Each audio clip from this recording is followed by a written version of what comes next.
On va parler de ce choc après la gifle contre une députée lors d'une bagarre à l'Assemblée nationale du Sénégal. Mamadou Diouf, bonjour, vous allez bien? Bonjour Michel. Au Sénégal, donc, de très nombreuses réactions d'indignation après des violences contre une députée. C'était jeudi 1er décembre à l'Assemblée nationale.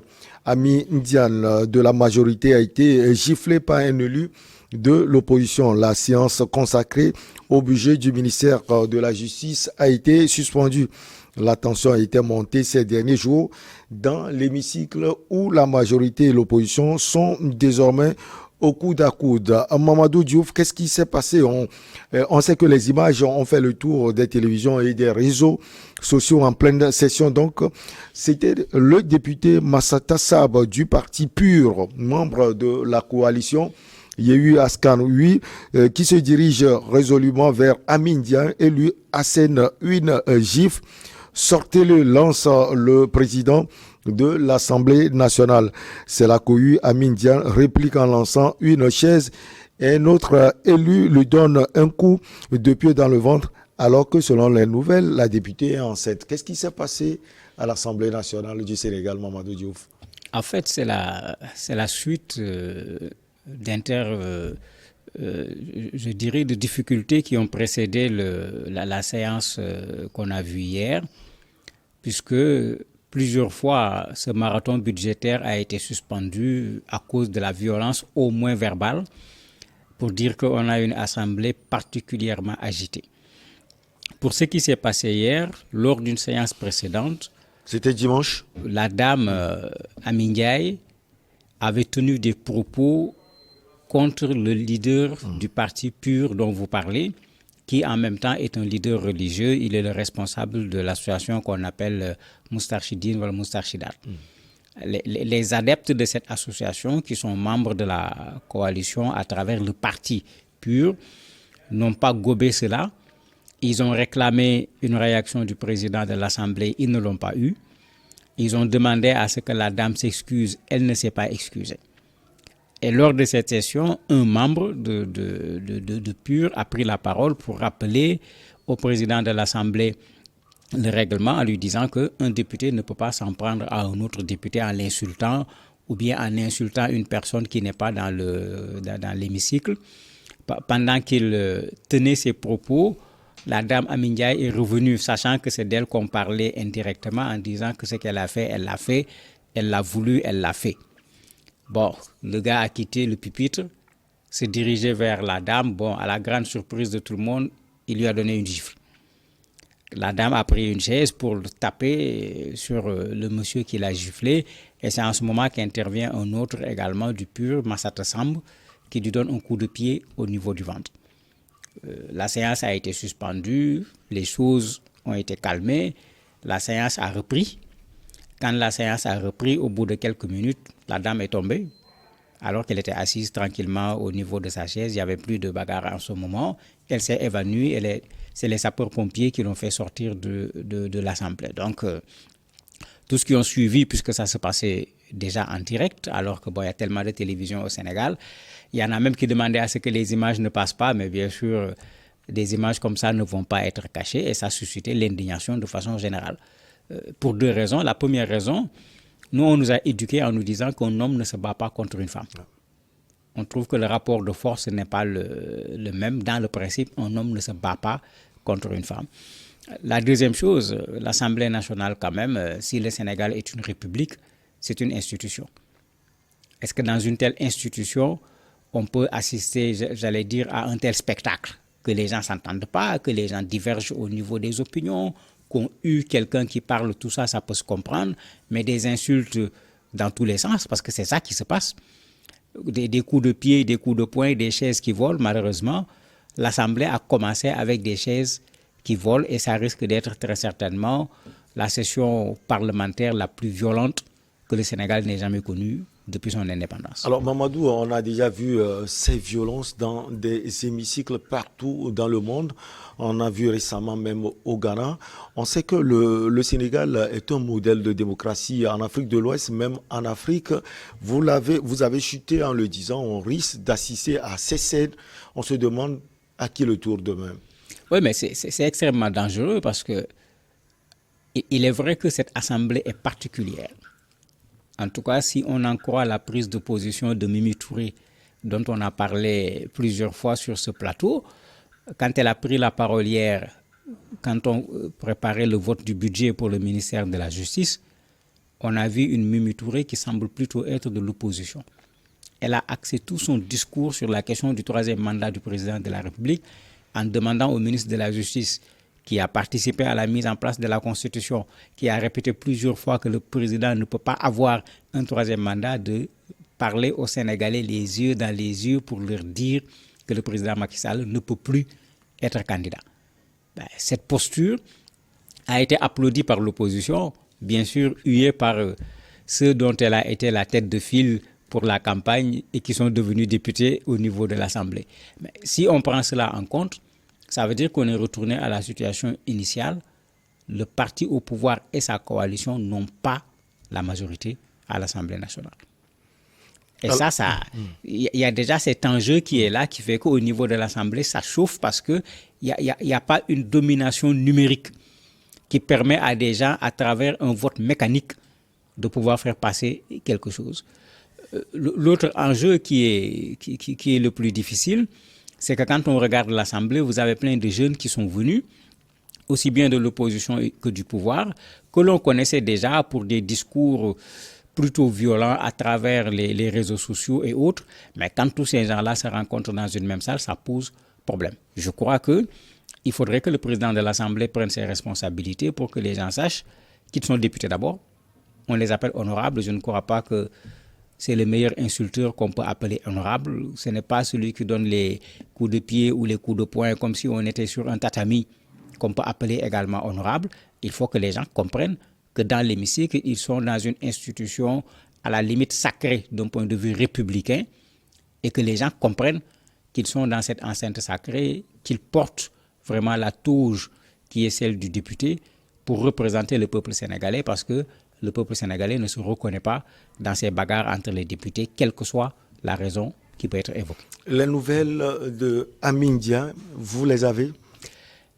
Plutôt inquiétantes si on s'en tient à l'information qui a été donnée par un député de la majorité, qui est quand même de la santé, puisque effectivement on s'est rendu compte par la suite que la dame porte une grossesse d'environ 3 mois, alors que tout le monde a vu la vidéo. Elle a reçu un coup de pied violent sur le ventre qui l'a amené à se retrouver par terre, tout comme celui qui lui a donné le coup de pied. Alors que les 3 premiers mois de la grossesse sont 3 premiers mois très instables chez la femme. La dame députée a fini à l'hôpital. Elle est actuellement hospitalisée. Quelle est exactement sa situation? Malheureusement, on n'est pas dans des pays où on publie les bulletins de santé dans ce genre de situation. Donc, attendons de voir qu'est-ce qui va se passer, mais espérons surtout qu'elle retrouve parfaitement sa santé et que cet incident n'ait vraiment pas un impact négatif sur la grossesse qu'elle semble porter. Alors, Mamadou, ce qui s'est passé est grave. La suite a donné à cela sur le plan judiciaire. Si on en croit les députés femmes, membres de la coalition, la dame va porter plainte, puisqu'elles ont fait une déclaration le même jour montrant leur soutien par rapport à la dame.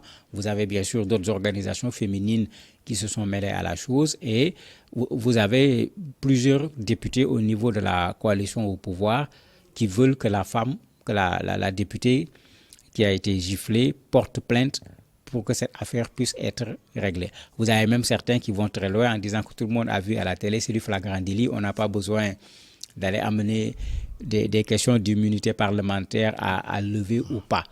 Donc, ça peut finir entre les mains de la justice, tout comme j'en suis sûr, il y a déjà des gens dans les coulisses pour essayer de régler cette affaire, parce que ça a commencé par des insultes de la dame qui ont failli dégénérer, puisqu'il a fallu à un certain moment que cette dame soit protégée par la police pour que certains parmi les adeptes de ce marabout ne lui fassent pas la fête.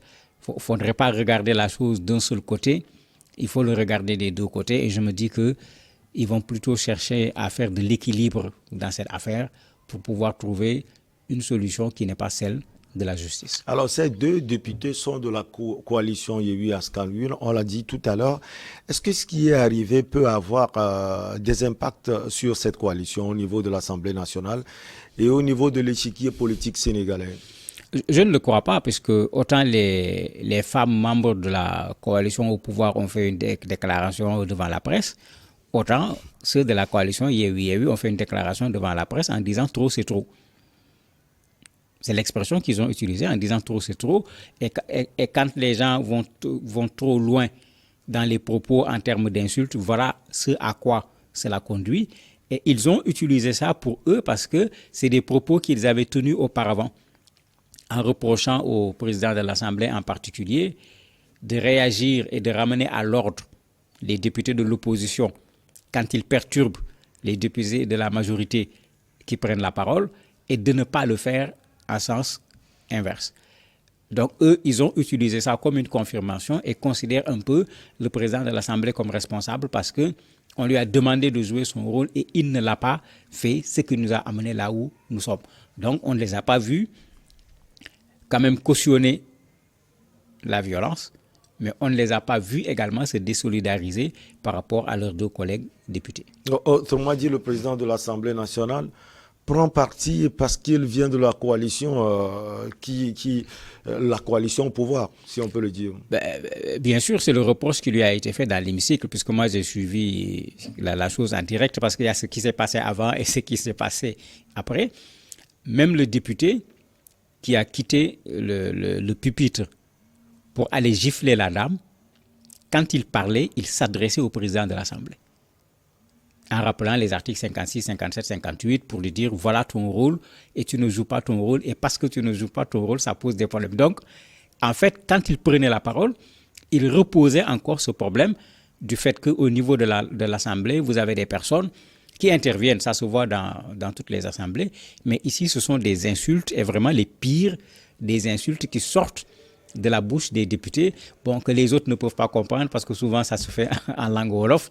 Les gens ne peuvent pas savoir ce que la personne a dit, mais c'est vraiment vilain de la part d'un député et même inacceptable. Et c'est de ça qu'il parlait malheureusement et la dame a réagi en disant que ce qu'elle a fait, c'est elle qui l'a fait et elle assume. C'est-à-dire les insultes par rapport au guide religieux, elle assume. Ce que l'autre n'a pas supporté, bon, malheureusement, durant tout ce temps, le président n'a pas réagi. Il a été comme nous, pris au dépourvu en direct par la gifle et la bataille rangée qui a suivi. Alors, Mamadou, qu'est-ce qu'il faut faire pour éviter ces insultes et ces bagarres qui, on peut le dire, ouvrent leurs portes dans l'hémicycle d'un pays qui est considéré, comme je l'ai dit, comme un modèle de démocratie en Afrique? Bon, faut dire que les débats au Sénégal sont souvent houleux. Ça ne pose problème à personne. Vous avez des débats houleux au Sénégal, ça ne pose problème à personne. Dans les médias, partout. Mais quand des insultes s'en mêlent et des coups de poing, on sort carrément du cadre de ces débats-là. Dans ce qu'il y a lieu de faire, il y a le fait que le président de l'Assemblée doit prendre ses responsabilités.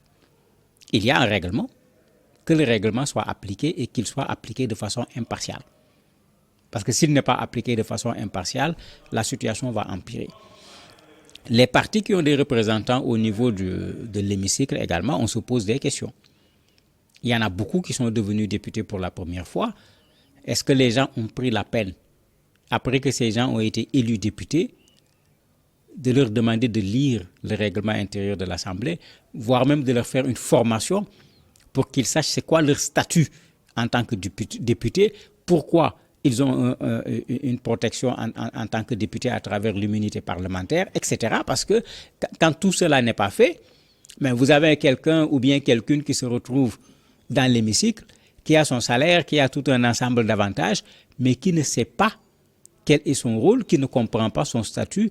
Et en ce moment, il ne faut pas être surpris qu'à la place d'une assemblée véritable, qu'on soit en train de nous retrouver dans quelque chose qui ressemble à un ring ou bien à une scène de théâtre. Et malheureusement, depuis cette nouvelle législature, on voit plein de choses à l'Assemblée. Ce n'est certes pas tous les députés, mais avec des gens qui ne savent pas qui ils sont en tant que députés, où ils sont en termes de présence au niveau de l'hémicycle et qu'est-ce qu'il représente par rapport au peuple sénégalais. Puisque ce n'est pas une bonne image du Sénégal qu'on montre quand à l'Assemblée, quelqu'un se lève comme ça gaillardement pour aller gifler une dame et engendrer une bataille rangée. Alors, pour terminer, il y a séparation de pouvoir au Sénégal, comme dans toutes les démocraties. Il y a le pouvoir législatif, le pouvoir judiciaire et celui exécutif. Mamadou Diouf, est-ce que le président a réagi? Est-ce que le président Macky Sall réagira? Mais j'espère qu'il va réagir. Parce que les Sénégalais ont montré leur exaspération par rapport à ce chemin, la direction que cette Assemblée est en train de prendre. Au lieu d'assister à l'Assemblée qu'on aime, parce qu'on aimait suivre ces débats qu'on transmet en direct au Sénégal depuis fort longtemps, où on riait parce que tu as quelqu'un qui massacrait le français, on riait parce qu'un député parle, tu te rends compte qu'il ne comprend rien dans ce qu'il dit, on était content parce qu'il y a un député qui a posé une question colle au ministre. C'est cette Assemblée-là qu'on veut revoir. Malheureusement, depuis cette nouvelle législature, vous avez plutôt une Assemblée d'opposition. Quand je dis d'opposition, pas l'opposition en tant que l'opposition comme des partis d'opposition, mais où le pouvoir fait un camp, l'opposition fait un camp, et au lieu d'un débat d'idées intéressant, c'est plutôt un affrontement entre les deux groupes. Donc il faut que le président réagisse, non pas par rapport à son camp seulement, il est le président de tous les Sénégalais, il faut qu'il rappelle à l'ordre l'ensemble des députés, parce que l'Assemblée, comme je l'ai dit, c'est une institution, c'est tout un pouvoir, c'est le pouvoir parlementaire.